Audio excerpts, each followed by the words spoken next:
तमन्ना की बात थी, शक्ति की बहुत इच्छा थी। दो बड़े साम्राज्यों के बीच युद्ध की घोषणा हुई थी, मिस्र और कुशांत, जब उनके सम्राटों ने एक दूसरे के विरुद्ध ध्वनि उठाई। एक समय की बात है जब दो प्यारे भूपतियों के राज्य थे।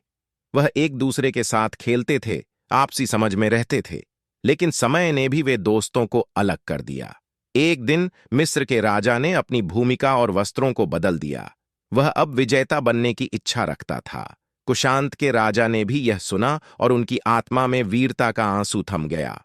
उन्होंने तय किया कि वे भी विजेता बनेंगे। युद्ध का आलंब बज गया, असंभावित बन गया संभव। उन्होंने अपने सेना को सजीव कर दिया और रण के मैदान में उतर आए। सूर्य ने अपने तपोबल से उनका आगमन स्वागत किया। यह था वह समय जब विदेशी सेना थी और अपने राजा को जीत का संकेत दिखाने के लिए युद्ध कर रही थी। रण मैदान में आक्रमण शुरू हो गया। भूपतियों के बीच जोरदार युद्ध था। कुशांत के राजा ने अपने वीरों को संबोधित किया और महान योद्धाओं की भावनाओं को उनकी हड़कंप से भर दिया। उन्होंने शक्ति और साहस का आवेदन किया।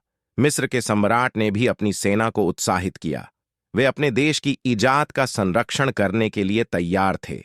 दो बड़े सेनाओं के बीच युद्ध तेज था, लेकिन एक जीत सबको अपने पहचान से दूर कर देती है।